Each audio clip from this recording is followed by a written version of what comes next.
I've had these 10-foot scaffolding boards up here for about 6 weeks now. It was quite wet when I got them. Let's see where they're at now. This little tool here, which I got off Amazon, it works pretty consistently, so it's quite a good little bargain. It was only cheap. It's got several settings, and I've set it to pine and spruce. And all we have to do is dig these 2 prongs into the timber, like so, and it'll tell us where we're at. Ideally, if you're making furniture, if you can get down to 5 or 6%, that's perfect. But even timber in my workshop is never going to get down to that. It normally sits down at about 12% moisture content, and that's after it's been in here a while and it's slowly dried out. It normally settles at that, so if I bring a piece of timber in, what's below that, it normally comes up to about that 10 or 12%. So if it's at 12%, I'm pretty happy with that. We'll check these boards then, see what they're at, and we're at 12.8, so I'm happy enough to use this piece. I've just spent a good couple of minutes with this hard bristle brush, giving these a good clean up, and then hoovering them. There's all sorts of ways you could do this. You could jet wash them, that'd probably be ideal, get as much of the crap out as you can. There's quite a bit of cement on these boards, so I really have dug in as deep as I can with this. But like I say, jet wash would be great, a cartridge washer. It's just too cold and too damp and too wet outside at this time of year for me to do that. So I'm just going to brush these as hard as I can, get as much of the crap out, give them a good hoover, and then I'm going to give them a sand down. I want to keep as much of this rusticness as possible and leaving the character in there. Pop it over to the mitre saw station, square up one of the ends, and then cut it to the rough dimensions. I always leave a couple of inches either side, just for any snag, things like that on the thickness there.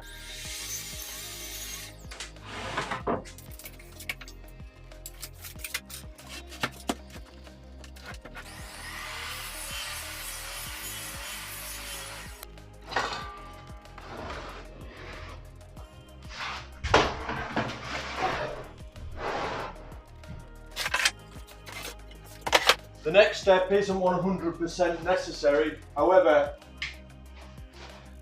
I'm going to feed these through the thicknesser just to clean up a little bit of the top. If we've got any pieces of timber that are going to cup, the cup side is going to go down first, and we're going to do really light passes so that the thicknesser doesn't squish the boards down, and that way we'll try and keep the squareness of the boards as much as we can.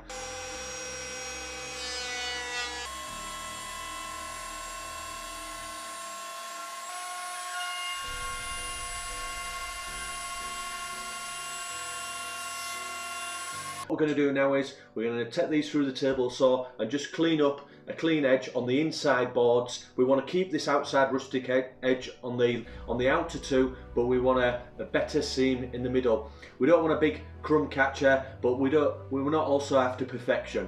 We need to make sure the table saw blade is at a perfect 90-degree angle to the table saw. You can either do that with a square like this, or you can use one of these digital angle finders. This is a trend one, you can get these from Screwfix, these are pretty good. But for this I like to use a little engineer's square.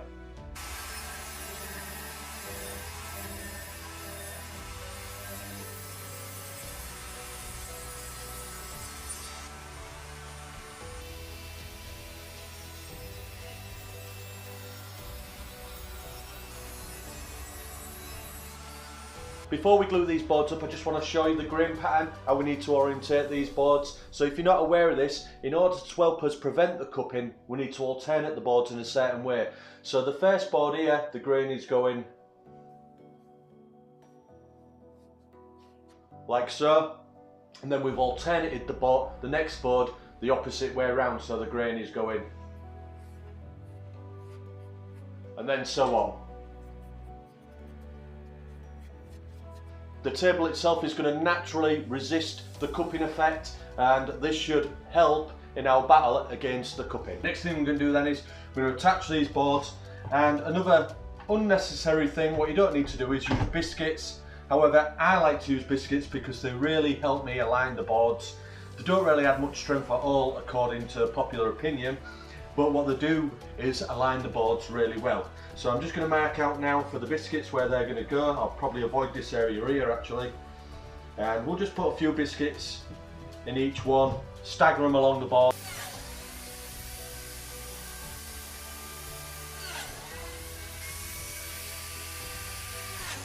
Glue-ups can be one of the most intimidating parts of woodworking, and several times things have gone wrong with mine.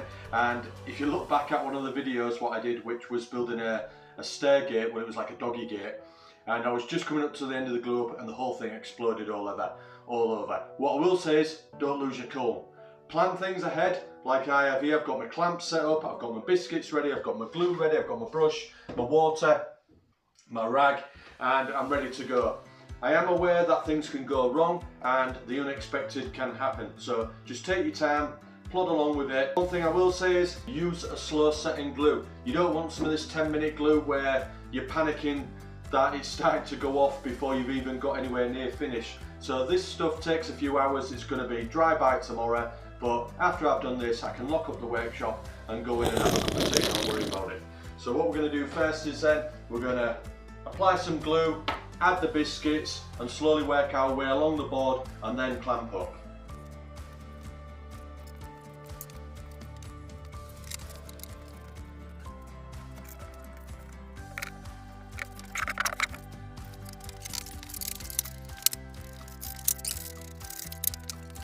Ensure your boards are flat onto your clamp, and then you'll definitely won't have any cupping overnight while it's gluing up. That's perfectly flat all the way along the edge. Happy with that.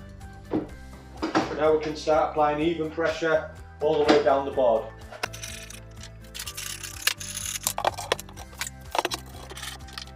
Towards the end, I start to apply clamps onto the top of the tabletop as well.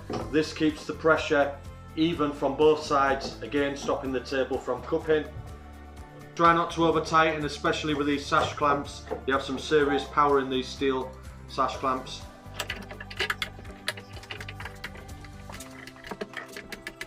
So all I'm going to do now is give the glue on the top of the table a quick wipe down with some water and a rag, and then we can leave this overnight, come back tomorrow and do the sanding stage of the build. It's been 24 hours now guys, and I've just come back into the workshop after finishing work.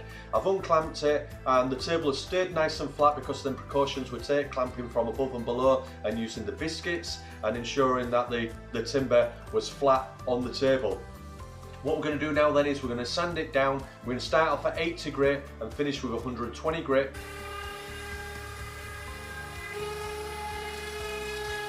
The next thing I want to show you then guys is this. So it's a piece of construction grade plywood. If I put it on the workbench there and I try and snap it, I just get a massive dint in my hand. Like so. If I put it that way, so it's on the side grain, snaps fairly easy actually. So you can see how much stronger it is going that way than it is that way. So what we're going to do is, we're going to use this to reinforce our table to stop it cupping. We're going to cut 4 strips at 2 centimeters each, and we're going to use them to reinforce the table.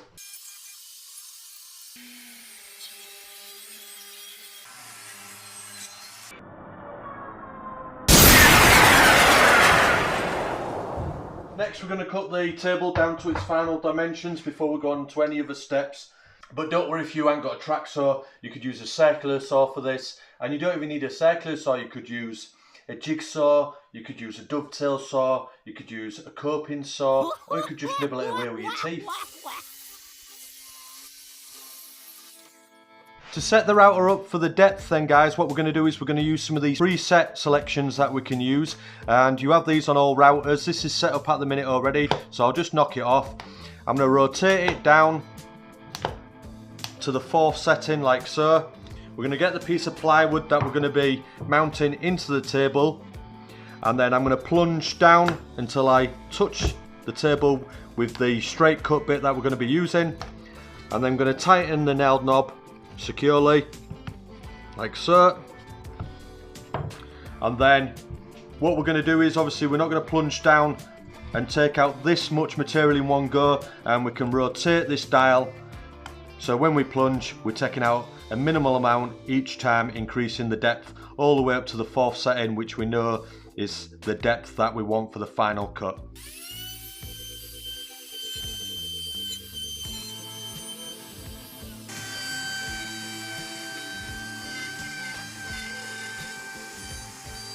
Once you've done your first set of passes, this took 4, you're going to end up with 1 groove which isn't quite wide enough for the material you're using. So we're just going to have to move the fence back slightly.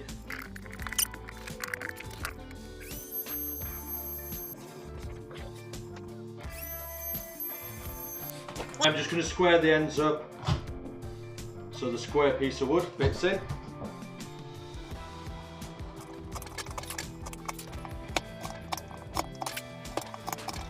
Next we're going to put lots of glue in this housing joint that we've cut, and you want your piece to be tight, but you don't want to be too tight that you risk splitting the spruce.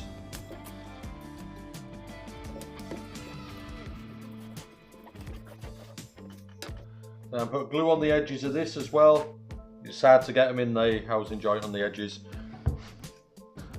Don't be shy with the glue. We want this to be a really strong lamination.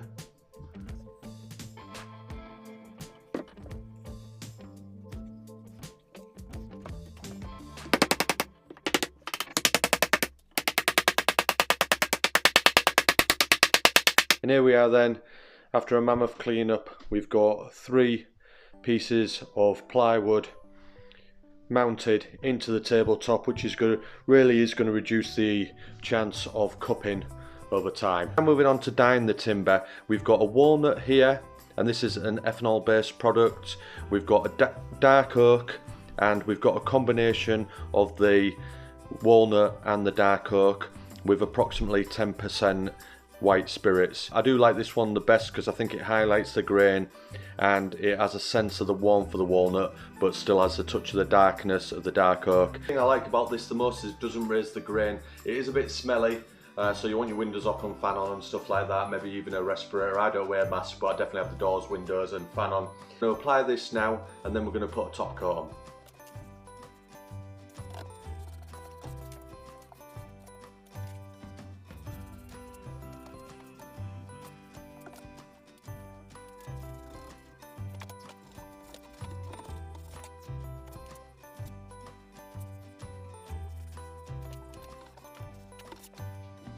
Don't be scared to get it on, guys. Make sure you flood it on there.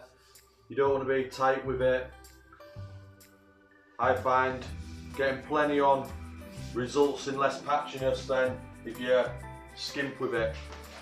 Yes, you're going to rub the excess off anyway, so you don't need to worry about that.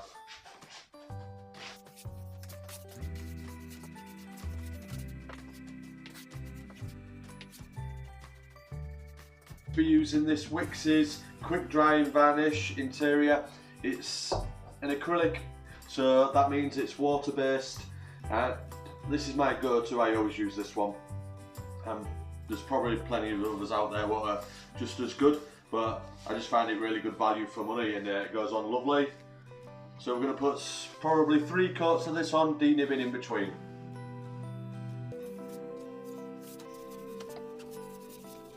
Little areas like this, can you see where it's white and frothy?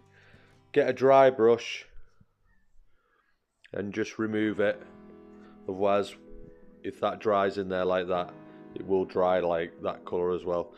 I just remove any excess in the cracks with a dry brush.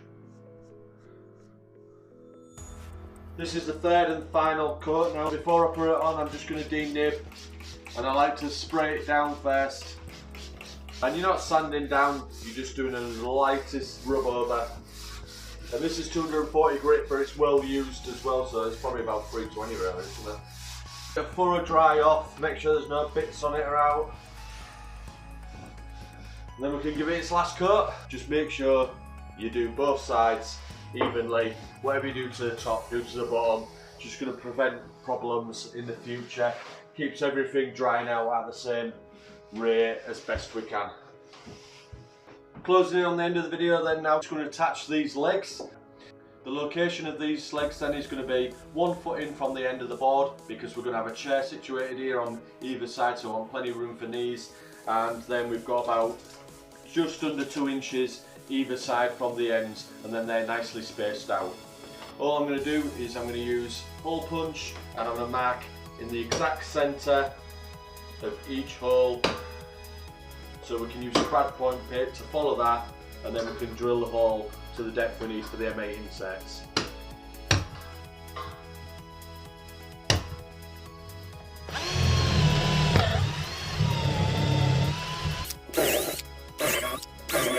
Pop these in with an Allen key. So the bit that I'm using to drill these holes is a 10mm drill bit. These M8 inserts are about 8mm in diameter, so you get a nice tight fit even on this spruce.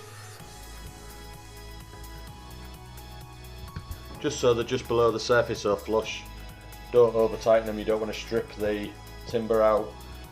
Almost there, and then I'll just nip in, get our Jacob, and he'll help me take it in the house and we'll get some beauty shots. There you go, nothing's nipped up too tight, just right.